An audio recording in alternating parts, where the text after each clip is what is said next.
I think it is 6 o'clock. I think we can start now. And the people will join while we are. This is Ahmed. Prof, it's an honor and pleasure to welcome you back in this forum. Thank you. Thank you very much. And as always, your lectures are very fruitful and useful.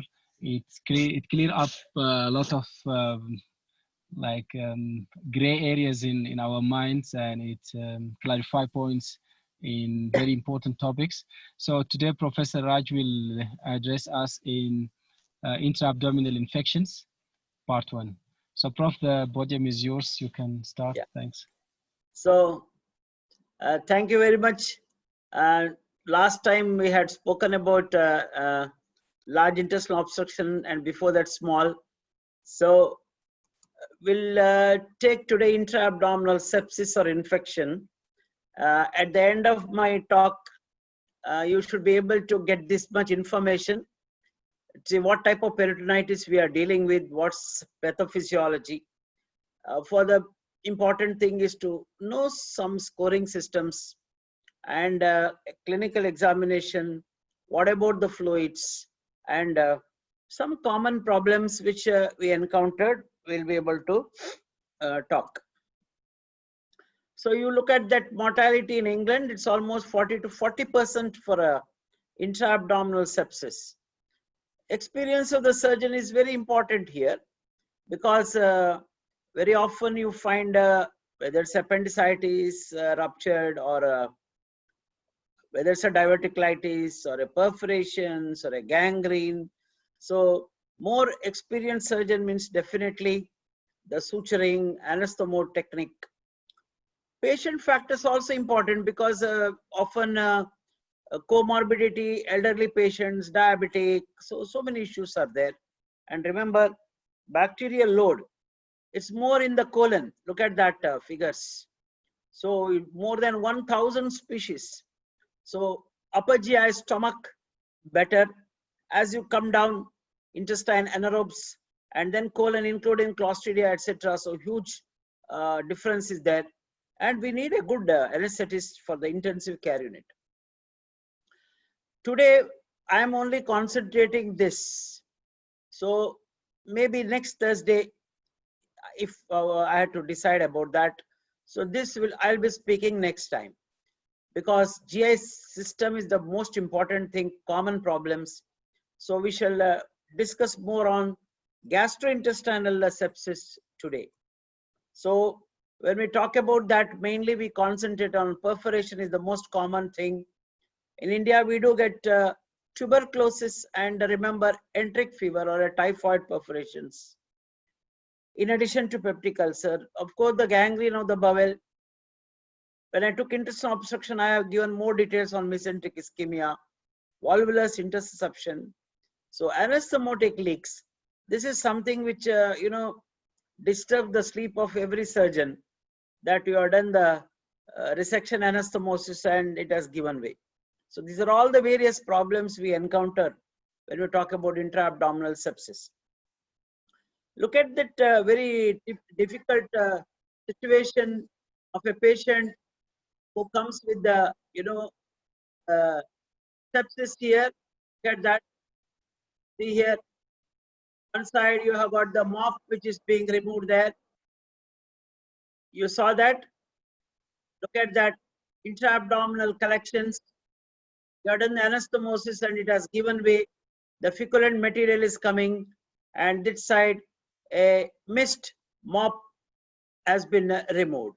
So it's important that we recognize sepsis very early, otherwise sure mortality. What happens if you don't treat them properly, or if you don't give them good food, or infection is lingering there, continuing?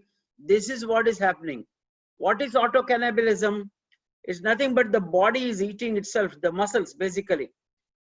So body derives the energy from the muscles. Ultimately, muscle proteins are all gone. This is what happens in what we call as autocannibalism, or sepsis. That's what happens in sepsis. So it's important to know what are the types, how to make a diagnosis early. When we talk about uncomplicated, means just one organ. I'll give an example, just appendicitis is uncomplicated. But if there's appendicular perforation, it becomes slowly complicated peritonitis. You can also call them as, we'll talk about this, primary, secondary, tertiary. There's something called as a sterile peritonitis also happens. For example, you want to take cirrhosis patients or peritoneal dialysis catheter infections. Sometimes they may not have any organisms, but local peritonism, they can give rise to sterile peritonitis. So as I mentioned to you, primary means there is a bacterial infection and single organism without loss of integrity of the GI tract. This is what we mean by primary peritonitis. I just gave you an example of cirrhotic patients. Now what is secondary? Means always there is loss of integrity of the GI tract. That means perforation or a gangrene, multiple organisms. And you are treated this secondary you are treated, but then still the process is continuing. This is what you call as tertiary peritonitis. That means even after control of secondary, one should be very careful while managing this. This is what is meant by ongoing peritonitis or persistent. You would have seen this patient. You would have operated on some patients. You operated perforation, and you see always at the end of the field that somehow my patient is not improving, is not past flatus, some kind of abdominal distension. So that means ongoing peritonitis is still present. So we should be able to diagnose that. So what is the basic problem of pathophysiology, which I think all of you know? This is the basically a sepsis and hypoperfusion, and ultimately it gives rise to septic shock. And once you get a septic shock, obviously slowly one by one organ starts failing. You call it as ultimately multi-organ dysfunction syndrome. What is the reason for that? This is what happens in sepsis. And encapsulation of the anaerobic bacteria is one of the very important virulence factor here. And also here, you see, lot of spreading factors are produced by the organisms, including collagenase, hyaluronidase, etc. Right? In addition, lot of cytokines are produced. These are called inflammatory mediators. It can be lymphokines also, cytokines also.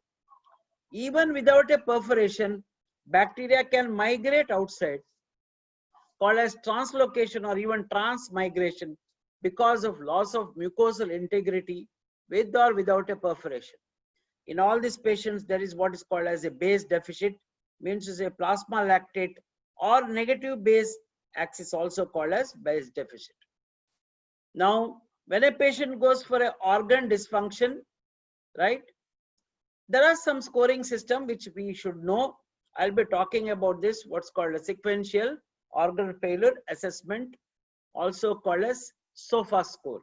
As the initially as senior residents or postgraduates may be able to study doing this scoring system in the bedside, so that you'll be able to get some idea where this patient, whether he improves or not. Basically, these are gram-negative shock is endotoxins. It's an outer member, its membrane is a lipopolysaccharides. They are the main reason for a factors in sepsis. So this is what we mean by septic shock. When you have got this, vasopressor requirements are there, arterial pressure is very low, less than 65, or lactates are more, so more than 2 millimoles. That's how you call them also as septic shock. And these are some of the various factors I think everybody should know. First is the patient factor. Usually male smokers and intraoperative hypertension, steroids, somebody may be taking steroids for whatever reasons, diabetes mellitus. Patient may already having a pulmonary disease, COPD, or aspiration, or he may be having a urinary catheter. So all these are responsible for development of intra-abdominal sepsis. So when we talk about high risk infection, means that's what I mentioned to you. Many patients are today on chemotherapy drugs. Many patients may be having HIV. So immunosuppression. So in all these patients, we need to put some scoring system. That's what I'm coming to it very now soon. So that you need to get some idea, so that they have to be treated properly, whether it's in ICU to get the better results. That's what is intra-abdominal infection I was talking to you about. It's very rapid, and suddenly a patient otherwise normal, imagine he has got a perforation, sudden abdominal pain, tenderness, fever, tachycardia, hypotension, hypoperfusion, so obviously oliguria. All this will give rise to an intra-abdominal sepsis or infection. So pathophysiology is very clear, whether it's hypovolemia, hypotension, sepsis, and ultimately a gram-negative shock more commonly happens in intra-abdominal sepsis. Organisms are multiple. So there are several scoring systems. All are available in the internet or in the Google. So let's not waste our much time on that. But just for you to know, there are a few things like Apache is one which you can put, or what's called as SAPS is a little simpler one, acute physiology score, simplified one. Whenever there's a peritonitis, these are ICU scoring actually, patients who are admitted in ICU. But for peritonitis, we can also put this Manning peritonitis index. I mentioned about sequential organ failure assessment. PPU refers to peptic ulcer perforation. So these are various, the peritonitis scoring systems are available. So you need to know what are the facilities you have got. Today, most of the time, you should be able to get all these things. Everyone does the electrolytes, pH of the patient. Most of the patients are in acidosis. Hypotension patient, their mean arterial pressure is also low. Temperature, rectal temperature. So all this can be easily taken so that you will get some idea at the end what is it that you are going to achieve by this. As I mentioned to you, another simpler one just takes this 6 organ failure time more than 24 hours. Suppose a patient has come 24 hours later. He has got malignancy, sepsis, fecal peritonitis, and generalized peritonitis.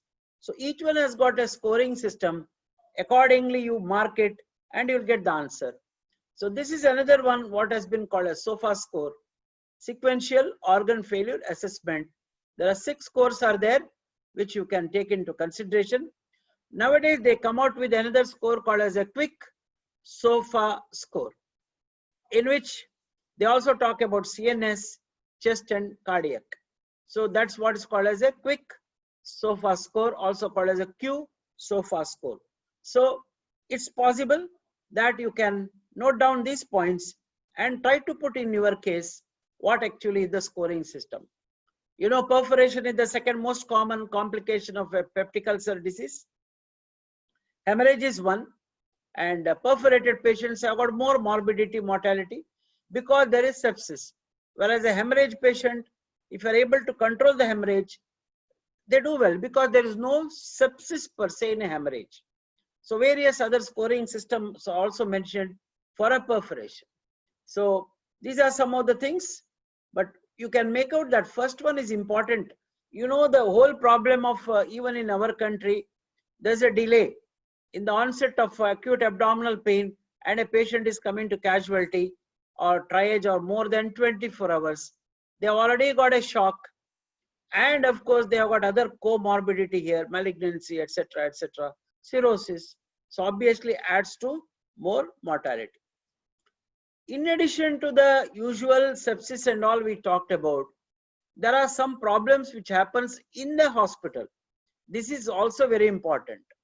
You might have treated for some infections, but see, hospital is also a place where we acquire infection. More so in the ICUs, they are called as, nosocomial infections are very well known.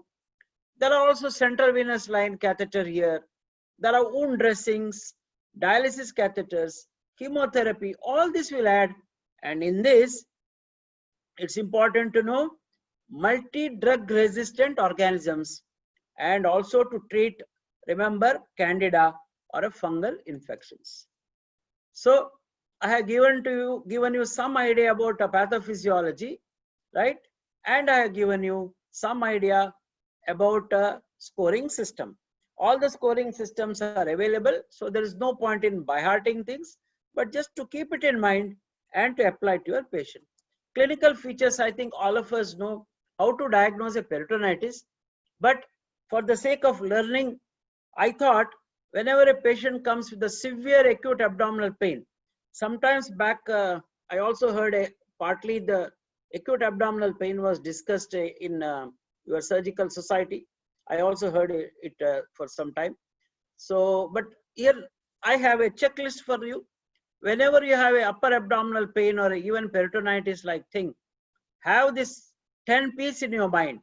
All this can give rise to acute abdominal pain, sometimes even a guarding, and sometimes somebody has opened and removed the appendix, and what he had was a polyserositis. That's a polyserositis. They will have a pleural effusion, peritoneal effusion, some peritonitis features, but it's no holoviscous. It could be due to some various fevers, leptospira, these are all dengue, all sorts of medical infections. So this list one should know. They can give rise to abdominal pain, and patient should not get confused, and negative laparotomy should not happen, right? So these are some of things. Usually the tongue is very, very dry, hypovolemic. You can see this blue thing. Actually, that is a pancreatitis nasojejunal feeding tube. It has just been introduced. He was very much dehydrated. That's typical mesenteric ischemia patient having the posture. They can have jaundice, abdominal distension, and some kind of a hypocritic phasis or a peritonitis slowly advancing stage. You can see that Ryle's tube showing some altered blood with, of course, acid. That's why that color. So whenever you have a intra-abdominal sepsis, peritonitis can be a local peritonitis or a general peritonitis. These are all the things you get in the local peritonitis. All of you know about these diseases. And when it comes to the general, these are some of the things. This is how you diagnose an amoebic liver abscess. Just look at that intercostal space tenderness. That's acute cholecystitis here. Here, if you tenderness, it's a perforated peptic ulcer with guarding.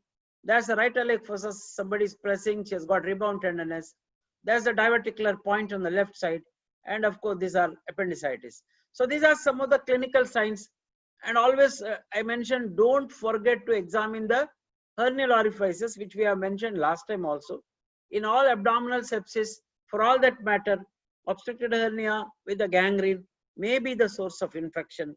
So you have to rule out all those things. When it comes to general peritonitis, you get these things. So obviously, tenderness, tachycardia, tachypnea, rebound tenderness. These are the ones which are very important for a surgeon. As soon as you press the abdomen, the tenderness, the guarding, and patient has got hypotension, oliguria. So that means obviously he has been having intra-abdominal sepsis. Some of the patients might have been operated. You may find an operative scar there. So it could be related to surgery in the form of either anastomotic leak or an intra-abdominal collection. Always to remember to do a rectal examination and of course vaginal examination. But dark blood, foul odor, that means there is a gangrene of the bowel. Tenderness anteriorly, it happens in a acute appendicitis, actually not anterior, it's lateral. Pelvic abscess, it happens in anteriorly. Sometimes you get a prostatic abscess, very tender, source of infection. In a diabetic patient, I'll be speaking about this in the next class, urosepsis. So perianal suppurations. There can be a large collection in the ischiorectal fossa having a connection above. So it could be a perforated, sometimes the growth. So rectal examination is important in patients who come with the intra-abdominal sepsis. So this much is the important information we got now. How to make a diagnosis of, let us say, intra-abdominal sepsis. Now, how do we investigate? Let us all start with a simple blood tests. So total counts are elevated means you know definitely more than 10,000. Oh, there is a sepsis. Can be 12,000, let us say in appendicitis, or maybe more, 24,000. Oh, it could be a mesenteric gangrene. This is how you talk. Low albumin means chronic disease. Could be, okay, he's having tuberculosis and he might have had a tubercle ulcer perforation. Liver enzymes, AST, ALT may be elevated. Bilirubin, as a part of sepsis, slowly he is going for liver cell failure. With high creatinine, he is also going for renal failure. See, these are already two organs, if these two are affected. And this lactate and CRP is a C-reactive protein. These are very useful in sepsis. Whenever you have a sepsis, look into these lactate values and CRP, the bracket, whatever given is normal. Very high values mean there is an ongoing infection. So, and slowly they come down also. So when you have a doubt, second time done surgery, some problems, send the C-reactive protein, it may help you. Amylase and lipase, of course, in acute pancreatitis, and don't forget to send a simple urine test, urosepsis also possible. So simple x-rays, they ask you to diagnose a perforation, take a chest x-ray, you can see a very beautiful thin crescent there, gas under the diaphragm. Now look at the second picture, and here you can see this is a fluid level with the gas. This is actually a subphrenic collection. This is subphrenic abscess, right? This is subphrenic abscess. You can see here, this was the appendicitis patient whom we operated, and interestingly, you can see here two appendix here, one is here, one is here. And now this is the big fecalith. You can see here. So even in X-ray shows a fecalith and right iliac fossa pain, you can actually, you don't have to even do any other investigation. If the counts are high, patient has typical anorexia, pain, abdomen, vomiting, low-grade fever, X-ray shows a fecalith, it's appendicitis. Yes, in a mesenteric ischemia, you can see thin line here. Don't confuse the air inside the colon. This darkish ones are the air inside the colon, no, but consider air in the wall of the colon, pneumatosis. You can see a dot, dot, dot like thing here. This is the classical of a mesenteric ischemia where the air has gone in the bowel wall. With the X-ray, you can give a diagnosis of mesenteric ischemia. All of you know about the sigmoid volvulus, cecal volvulus, which I have spoken last time when I took the intestinal obstruction. So X-ray, definitely you can take multiple gas fluid levels, perforations, abscesses, mesenteric ischemia, portal vein air shadow, fecaliths I mentioned to you. So it will help you. Now when it comes to imaging, today ultrasound is called as a surgeon's, extended arm.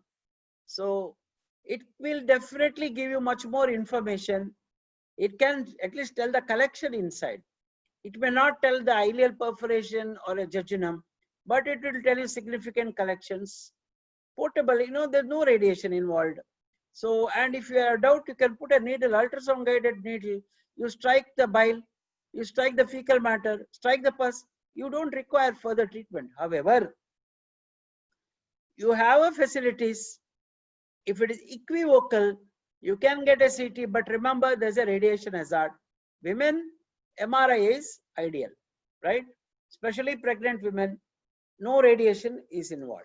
So if you ask me between CT and ultrasound, CT is definitely more sensitive, there's no doubt about it.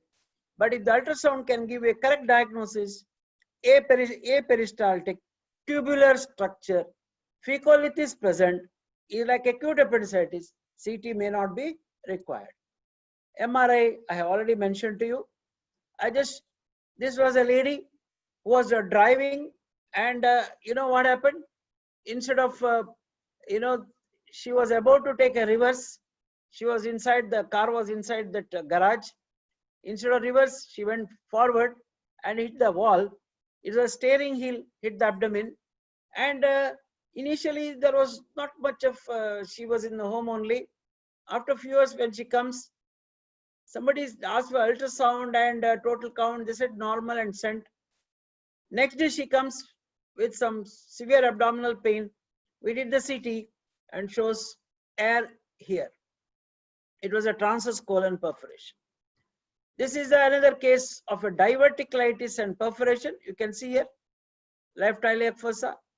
So hypodense lesions there. So this is typical of a pericolic abscess secondary to diverticulitis.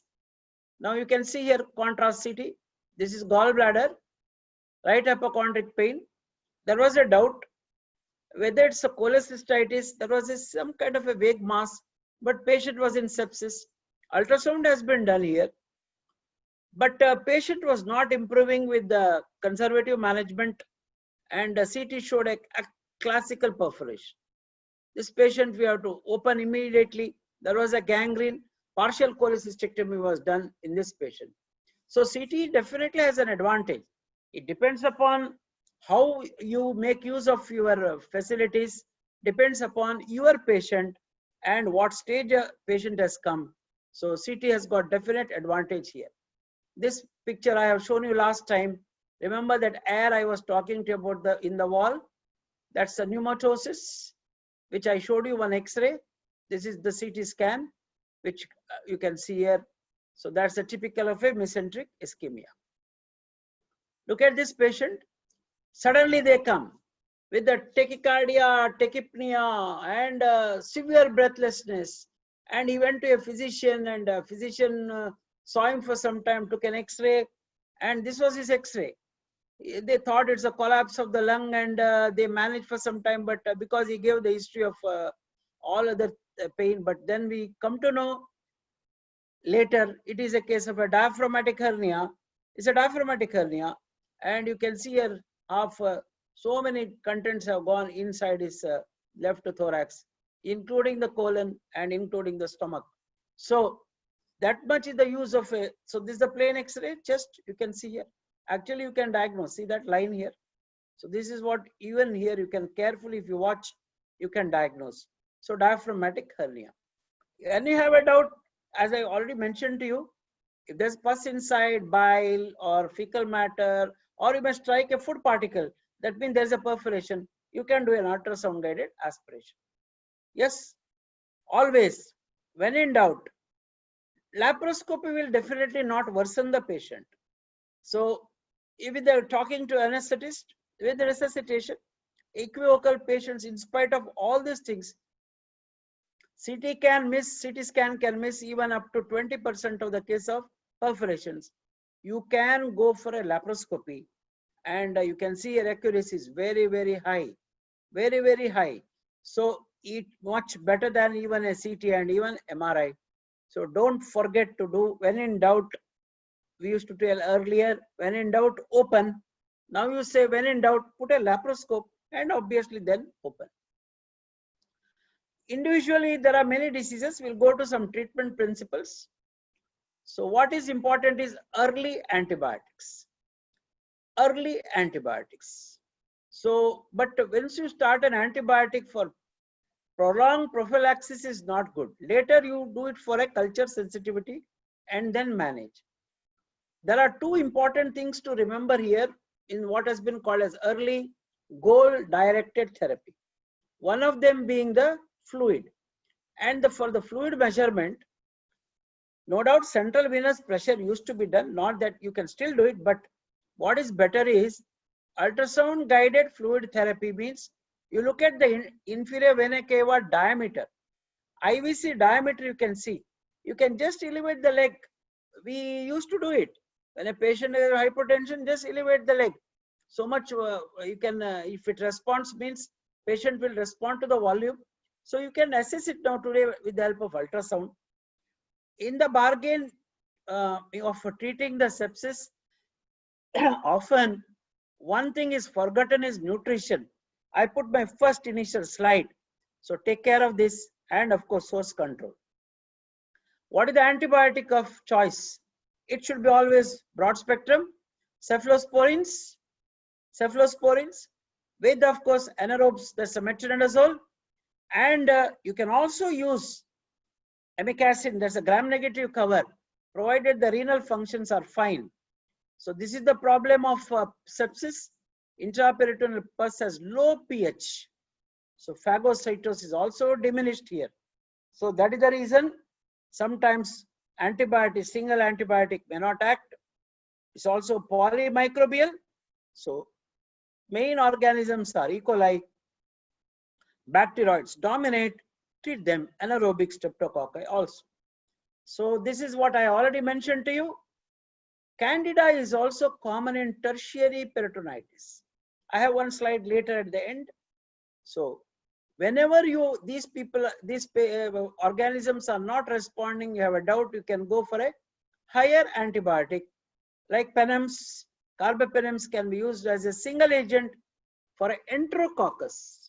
So one should have a broad idea about antibiotic usage, and in your hospital what is the common organisms involved, but need to remember always cephalosporins, aminoglycoside, carbapenems. Metronidazole is a must, and of course think of Candida in ICU patients. Empirical, when you say it should be broad spectrum, and later you turn over into a culture sensitivity. When a patient comes with a septic shock, there's no point in treating them with ampicillin, gentamicin, etc. Very often it's quite advanced with organ failure. They need to have a higher antibiotic. That's what I mean by empirical, because Enterococcus faecalis in most of the GAT, that is the culprit. One has to go for a piperacillin tazobactam combination. Of course, other drugs have been mentioned here. Carbapenems are given for especially spectrum of beta lactamase. That's where you try this carbapenems, and even carbapenem resistance. This is what we see sometimes now, including in our setups. You may have to give that cholestyramine and even tigecycline. Your hospital policy is important. So how much time? Minimum 2 weeks. Whenever there is a sepsis, means there is bacteria. So you have to give minimum for 2 weeks. There's no doubt. And you check with the ultrasound source for the sepsis. If there are any resistance pathogens, yes. When I mentioned in the initial slides, patients who are on corticosteroids, patients who are having a hepatic disease. So one has to be extremely careful while using these antibiotics in this type of patients. So I think antibiotics are very clear. One message is very clear at least. Severe infections, think of Enterococcus faecalis, go for a higher antibiotics. Piperacillin tazobactam. That's what at least the one message. Now fluids. Everyone knows. I just have to quickly go through it. Nutrition, we cannot speak fully today. So some other time, one class should be only on nutrition. At least few of the fluid things we should know. What is everybody should know is what's called a goal-directed fluid therapy, and at least few things here that we start with. Actually, 30 ml per kg of IV crystalloid should be given within 3 hours. So in the initial part of when a patient comes, you should give at least the fluid resuscitation. I have already mentioned to you, do the ultrasound, and so look into that IVC diameter, elevate the leg, start the fluid, and that's one of the ways to assess also. What are the other ways? Cold clammy extremities, blood pressure is low, and of course serum lactates are high. That means it is a sepsis induced hypoperfusion and hypovolemia. So you are treated like that, but there is an aggressive volume resuscitation has been little bit questioned today, because I mentioned to you just 2 slides before, this is what you start with. But that is because it causes what has been called as a massive fluid overload. So it's called as, no one size fit formula. So there are some other guidelines which have come up today, and that is one important thing is mini boluses. Is it clear now? It is a mini fluid boluses rather than 30 ml per kg crystalloids. So you start with the mini boluses of this 200 to 50 ml of crystalloids, and I mentioned, passive leg raising. Just elevate the leg and maintain 3 important things here: stroke volume, mean arterial pressure, CVP. Definitely yes, if you have done it, but better than CVP is echocardiogram, IVC, diameter. So these are the few important things which are few changes of resuscitation. It is for the knowledge sake I have already given this information to you. So what is the fluid of choice? Is Ringer lactate or Ringer acetate. Do not give glucose for resuscitation. No. When a patient comes with a septic shock, don't give glucose. So you can use a balanced salt solution is better than saline. Saline, if you give large, it can also cause metabolic acidosis and hypokalemia. So ringer lactate is well balanced solution. Instead of trying to give normal saline or dextrose normal saline, first you give ringer lactate. If albumin should be given only in chronic cases, chronic on acute later. So some of the other drugs, including colloids, should be careful here, especially hydroxyethyl starches, etc. They can give rise to nephrotoxicity. Now there are a few other things. So once you are given the boluses, I mentioned mini boluses. After that, now you give this much volume, and then also you add the glucose or a dextrose, and slowly, that is what we mean by maintenance. So that is what is maintenance. So this is what you give to your patient. Now what you have to do next is that fluid deficits are coming from the drain, fistula, fever, patient is having fever. So you need to calculate that fluid in and fluid out. So that's what is important here. So make a list and say this is what I am going to give. So that should be the replacement. So whatever you are given is now you see here. First we started with the resuscitation, and I mentioned to you 30 ml per kg crystalloid is the earlier what has been called as surviving sepsis campaign, but now preference is to go for a boluses, that is resuscitation, right? Then what you did after resuscitation, maintain them. This is what you maintain. After that, you have to replace for what we have lost: drains, fever, fistula, etc. So that is what became an important concept today, what has been called as passive fluid therapy, also called as a ROSE, ROSE. So this is not acute. Don't overload the patient, and patient may go for a congestive cardiac failure or more problems here. So rather you give a resuscitation, I already mentioned to you, optimization, stabilization, and last, this is important here. As the patient is recovering from the sepsis, they start losing the fluid now, what's been called a de-resuscitation. It's called as gold dilated now fluid removal. So that means you have to get rid of this extra fluid which is accumulated. So that is what forms what has been called as ROSE concept for a goal directed therapy. Now there is a shift to ROSE concept: resuscitation, optimization, stabilization, evacuation. So that's what is fluid therapy, and duration of course is depends upon your patient, how much he requires. So few important things here, that energy requirements, sepsis I mentioned to you is a catabolic event. So if you give more glucose, means carbon dioxide, so 50% of the energy should come from lipids, and that is what you give, about this much kilocalorie. As I mentioned to you, pre-operative nutritional support is very important. If you do not give this, there is a malnutrition. Malnutrition means anastomotic leak. Good nutrition means wound healing. So serum albumin is not a proper marker of the nutrition, because it can be influenced by so many factors. So there are few other things here called as BMI. Ferritin also has been used. Weight loss, tricep fold thickness, all these are there. And CT scan, anyway you are doing for these patients, it can give a lean body mass. Especially you can measure the psoas. That's a method, and it can give rise to nutritional assessment. Now comes the source control. That is important, because whatever you do, so resuscitation you have done, antibiotics you have given, you have put a Ryle's tube now, and laparotomy is important now after investigation. You need to look for the source. Source can be anywhere in the GI tract, and each one of you know what exactly to do.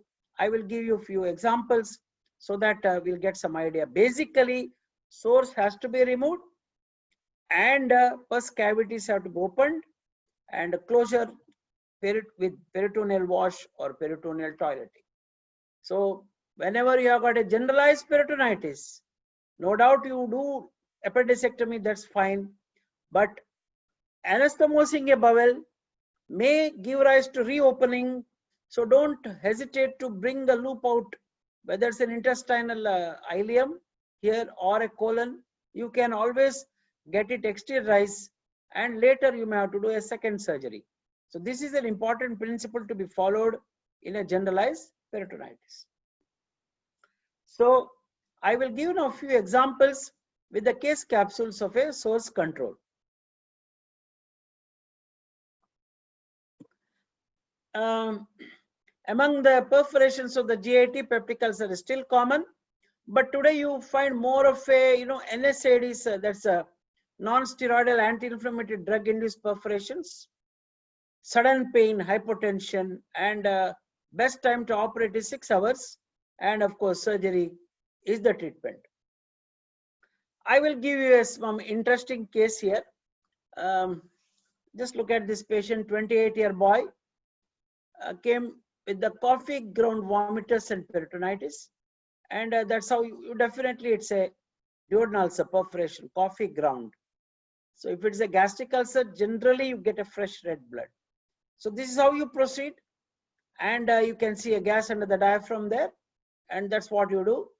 And what is your surgical procedure? So what about laparoscopy? Few other questions. If a patient has got hypotension, if a patient cannot stand, don't make the patient stand, or you may lose him, or sit because he has got hypotension. Lateral decubitus can give rise to, you can see this X-ray there. And if you take in the supine film, there's a bowel there and additional gas that has been called as a regular sign, also called a double wall sign.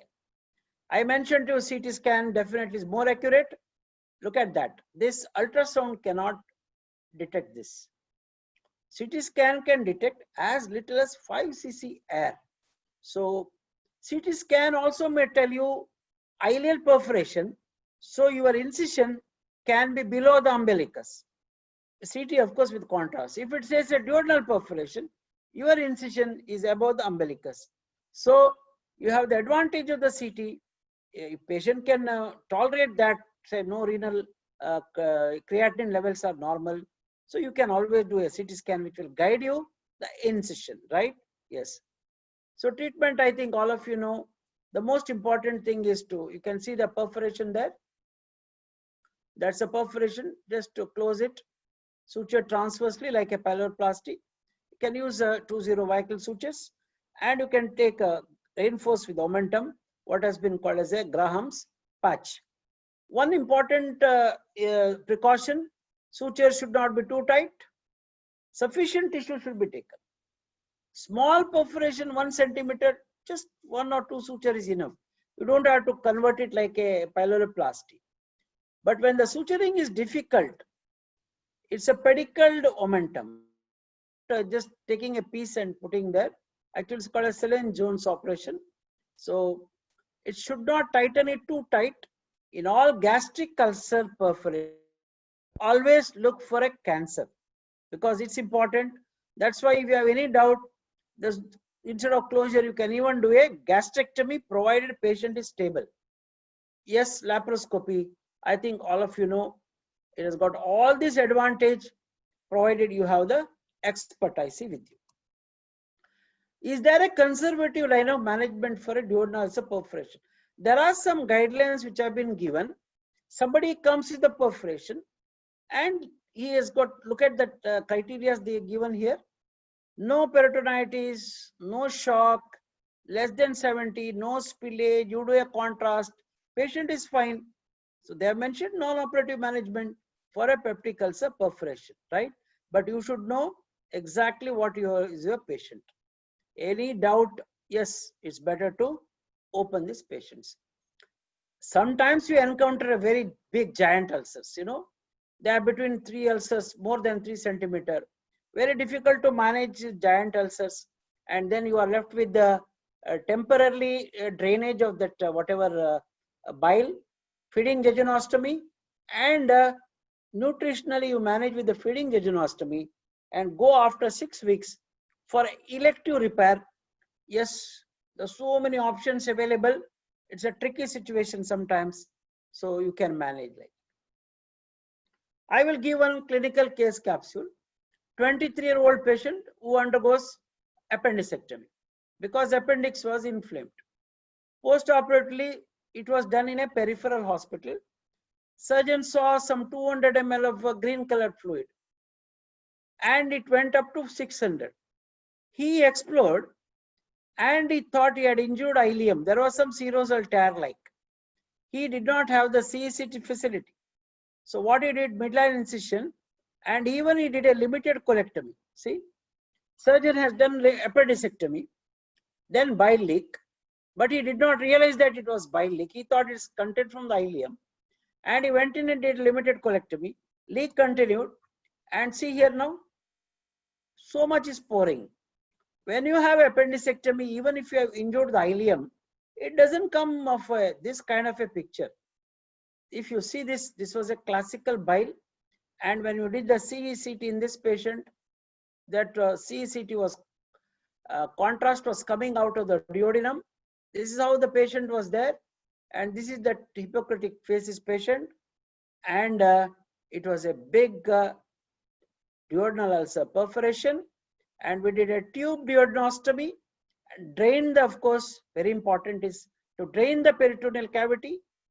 That's what we call so as a damage control we did, and later, after 6 weeks later, went in and did the closure of this, right? So that's what we did after 6 weeks. You can see here, and we're able to somehow with a great difficulty joined it, and of course maintain the feeding jejunostomy, and we removed. I just brought this to a discussion. This is what we mean by Valentino syndrome. Any right iliac fossa pain, always rule out upper abdominal pathology, whether it's a perforated DU, whether it's a pancreatitis fluid coming down, or whether it's even a bile from the perforated gallbladder. They all come down through the paracolic gutter and cause pain in the right iliac fossa, which has been called as a Valentino syndrome. He was an Italian actor who underwent appendicectomy and he died. Actually, they thought it was appendicectomy. But remember, that time there was no ultrasound or CT scan. Today, these things are available, so we should not miss. That's what is called as Valentino appendix or syndrome, means right iliac fossa pain caused by upper abdominal pathology. Mistakenly, appendix was removed, like what happened in this Valentino also. Enteric perforations are not uncommon. Third week of, it happens usually. Pace patches are involved. All of them have actually microscopic blood in the stools. Typically, you can have a single perforation in the antemesenteric side, and the best time to go in is immediately. You can see there a lot of bile there. One or two important points to remember is that very friable edges. Enteric perforation is the one disease which you can expect a re-leak. Means you should be extremely careful about this. Typhoid perforations are quite, dangerous. So simple closure, or see here, proximal ileostomy. If you have a doubt of a 2-3 ulcers, you can do the resection anastomosis, but you may have to do a proximal ileostomy. That means patient requires a second stage procedure. So that's what is the ileal perforations. Again, that's what I mentioned in the initial class. If you have got the scoring system available, put it there. See here, less than 10, okay, good, but more than 10, do an ileostomy. These patients are not doing well. Look at the Apache score. So now you know the importance of the scoring system. So when the scores are high, they don't do well. So quickly come out. Quick, do an ileostomy and come out. That's what is you are draining here. Tuberculosis, yes, common disease, even in India. So you get ulcerative variety, terminal ileum, matted loops, you can see here. So ulceration can perforate there, and you can see here, there's a stricture there, perforation, proximal loop is dilated. You need to, this is another patient, you can see here, big dilated loops, serosal surface, there are some tubercles, and there's omentum which has gone and sealed there. That's the resection there. So resection anastomosis. Of course, if you know that patient has got tuberculosis, you treat it early. If the patient, so very often the diagnosis is done later, post-operatively. So tuberculosis, if they come early, yes, definitely, you don't have to do even surgery. There are methods to diagnose. This is beyond my chapter today. But one of the cause of ileal perforation is tuberculosis. So again, picturoplasty is also can be done, but not for perforation. If there's a perforation, I think it's better to do a resection anastomosis rather than a repair of the ulcer.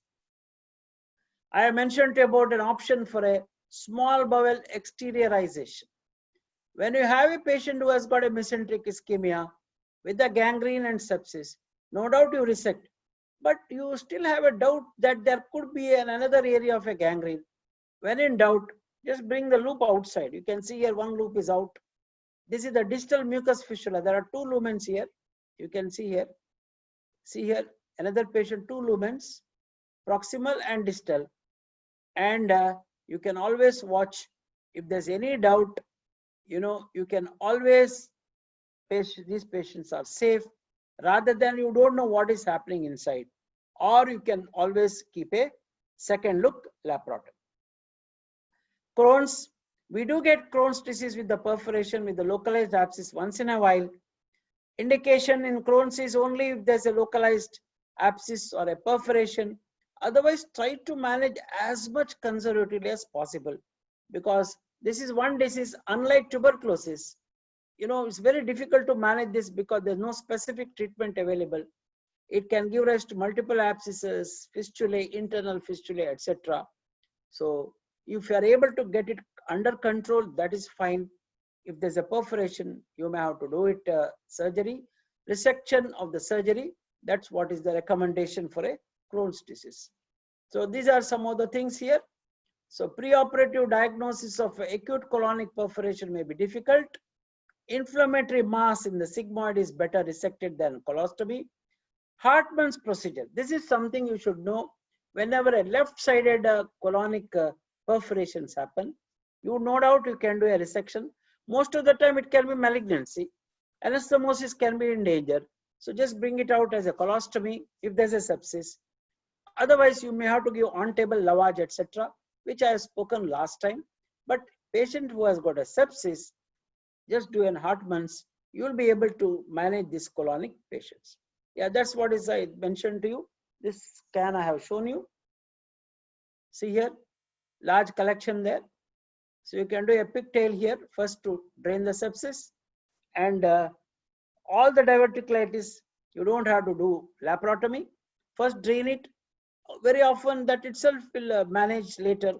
So later, if you have got a facilities available, get a CT scan done, then otherwise ultrasound get abscess, and then you may have to think about this. If the maximum diameter of 4 to 6 centimeter abscess is there, you may have to give treatment with antimicrobial therapy alone without drainage. It may respond. But if there's a high risk patient, advancing agent again, so look at that patient who has got a high risk here. The Hinchey classification for a diverticular disease. This is a dirty peritonitis, extensively spread. So better to re-explore these patients. If they are this can also happen anastomotic leakage also. So this is some of the treatment for a diverticular disease. So if patient has got a organ failure and a Apache, etc., etc., yes, minimum thing what you can do is I mentioned to you is the Hartmann's there, or ultrasound guided pigtail here. But if there's a peritonitis, yes, resection. But again here anastomosis is difficult. A colon has to come out. That's what is the diverticulitis summary. Conservative, try with antibiotics, no response, no drainage is one. Second is, if there are more than 4 centimeter, aspiration. Then of course resection. Resection anastomosis, this depends upon.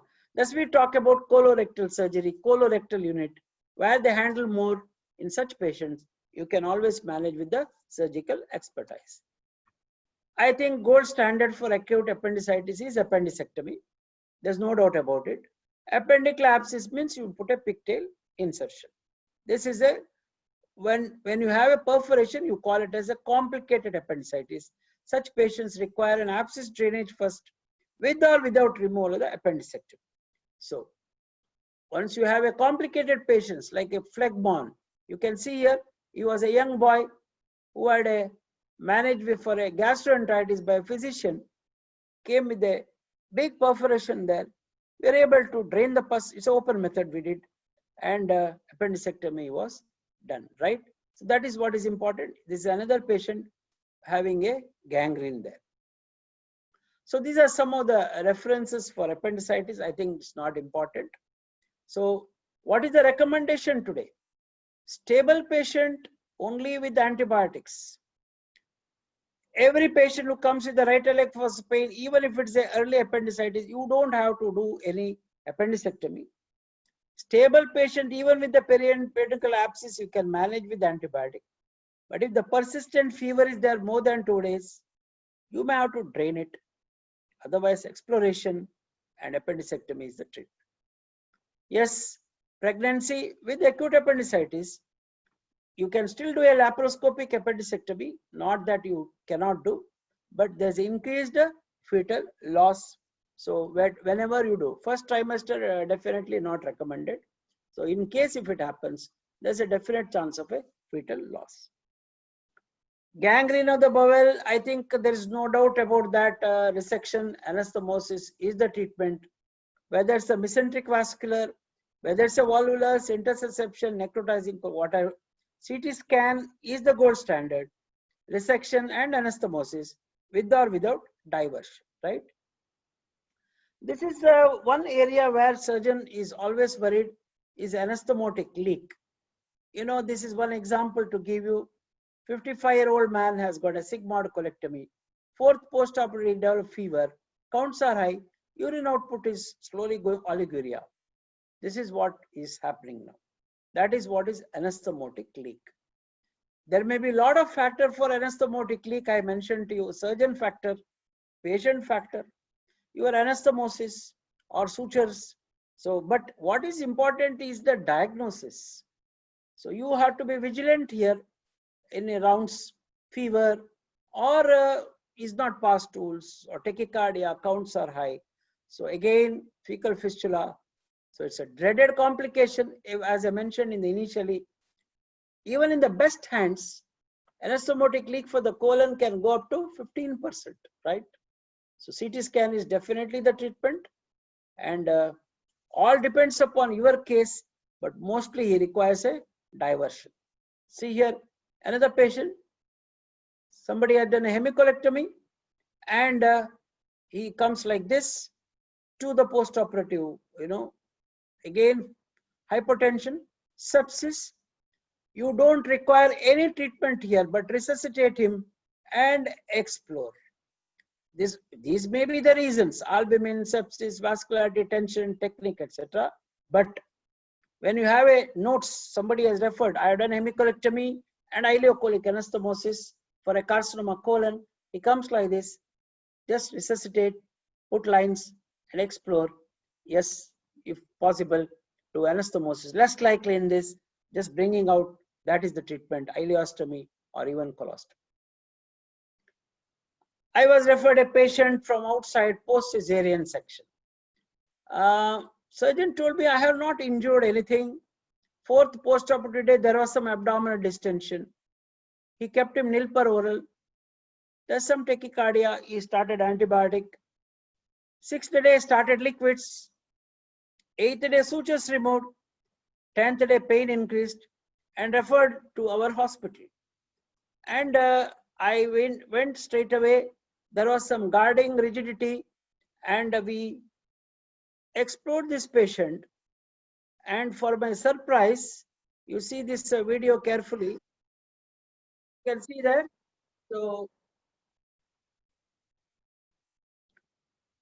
in fact, there was a cecal perforation. If you look at this doesn't look like iatrogenic. It is not caused by him. It is a known complication. I went through the literature, it is described. Pregnancy, post-operative patients, there's a possibility of a cecal perforation. So this is a cecal perforation following a cesarean section, but it is not iatrogenic. I'll take another only five minutes. So few commonly asked questions. There are few questions which is commonly asked for which we have to give an answer. Drain is required or not? If a surgeon is confident that drain is not required. Why? Because anastomosis gets the additional blood supply from adhesions. This is specially for, let us say you have done the resection anastomosis. I am not talking about the drain for a subphrenic abscess or a collection. You have done a resection anastomosis. You are confident today with or without staplers. So I think then the recommendation is that a drain need not be put. If you are putting, don't put any suction drain. The tube drain is fine. Always keep a vigil on the drain. I mentioned about empirical antibiotics are must. As the scores are high, you may have to give a much more broad spectrum antibiotics like tazobactam I mentioned to you, piperacillin tazobactam.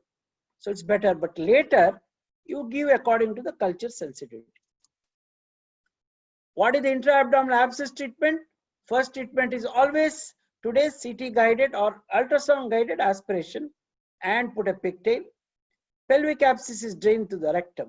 If there are interloop collections, see here, more chances of enterotomy. Please keep it in mind. This is one of the difficult area where neither guided aspiration will help. Interloop collections. Try to manage with antibiotics because you try to open means you will cause more damage. So lastly, best opportunity to eradicate infection is the first operation. So whatever first operation you are doing, do it properly.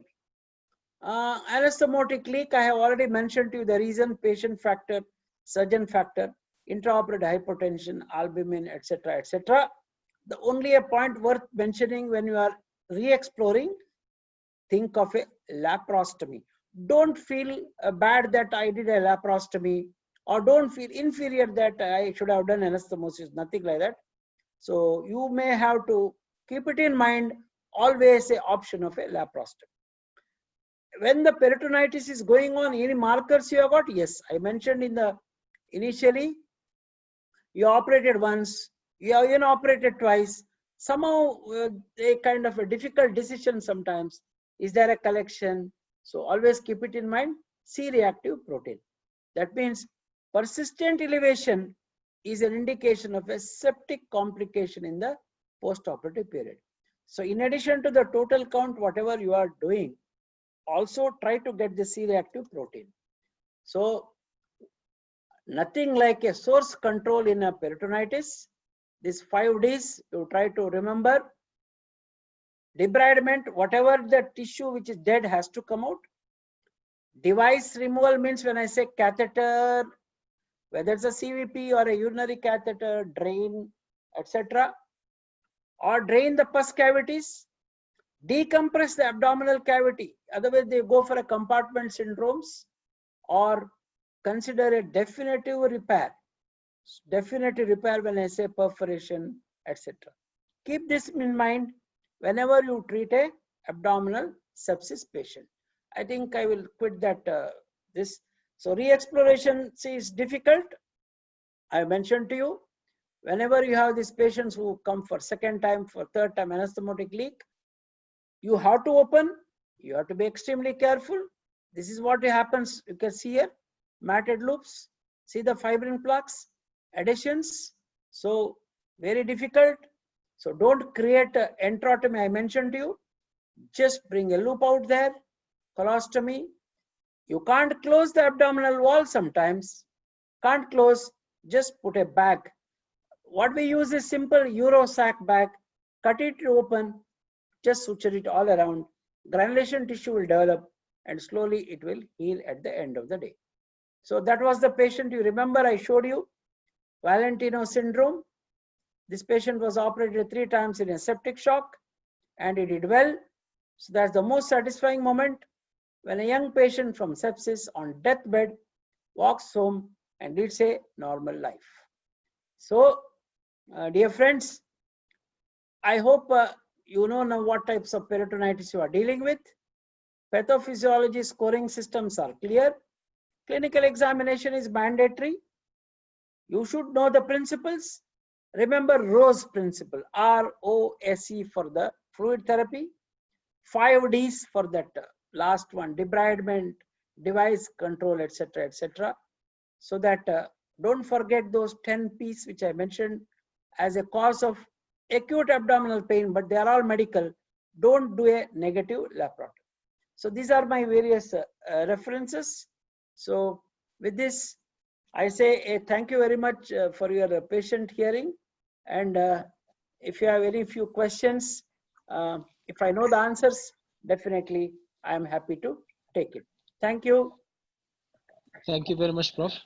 Thank you for the elegant presentation and very elaborative and comprehensive talk. Maybe I would like just to comment in terms of like 2 comments, actually. Our patient in Sudan, there's the acceptance of stomas, acceptance of laparotomy is like usually the family, they don't accept that thing. But so my message to the registrar is preoperative counseling. If you've got one patient with like severe sepsis and intra-abdominal sepsis, preoperatively we have to counsel the patient and the family for the possibility of free-look laparotomy and for the possibility of stoma creation as well. And don't be shy or to reopen the patient after 48 hours because sometimes patients might be very sick in the first operation, and the damage control surgery, which is just evacuation of the major collection, wash out, and maybe clip and drop the bowel in, and then go back again after the acidosis has improved, and after 2 days in ICU, then you go back again and do the corrective like proper surgery. Anastomosis in the dirty abdomen is a little bit of danger because it increases the risk of anastomotic leak as well. So correct. If the patient has four quadrant contamination and there a need for a resection of bowel, I'd prefer stoma here rather than primary anastomosis at that time. In fact, yes. In our country also, obviously nobody wants a stoma if the question is asked.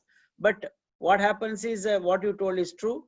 We'll definitely tell them, and we'll take a consent from them also, and we explain to them that see, this is what happens. So a good point which you have raised. So, but it is to be taken in the consent form itself and talk to the patient about the stoma. Yes, correct. Yeah, thank you very much. The floor is open for question and comments. Please, if anyone has any comments, please unmute yourself and step forward.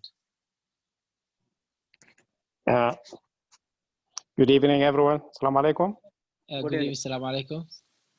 Thank you very much, Prof, for this rich presentation, and it's very educated. And thank you very much for educating our juniors and doctors in Sudan. Going back to Mr. Ahmed's comment about patient consent, you need to explain to the patient preoperatively all the possibilities, everything. They yes. need to explain that to them in details, and this is what happened. And difficult cases are a lot in Sudan. We see it a lot.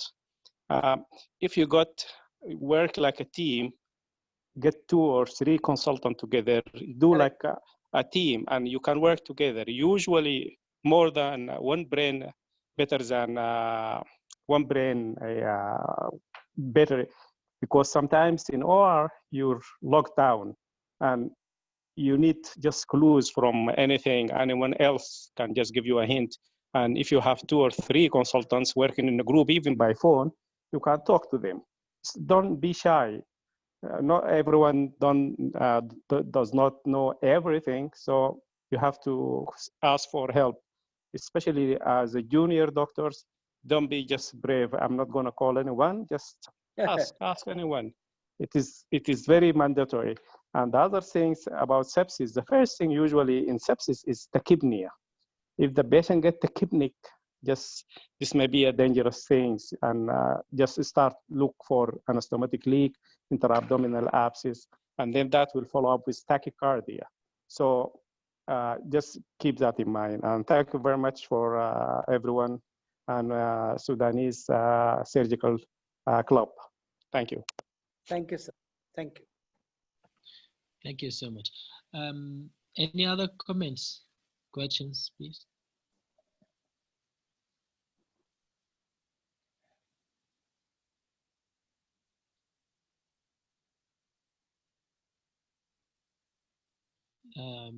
Prof, thank you very much. It's clearly that this talk is very educative, and the people they digested the slides very well. Thank you. Thank you very much. We really appreciate your contribution and help. Thank you very much, and see you next time. Okay. Good night. Take care. Good night. Thanks, Prof. Thanks. Bye bye.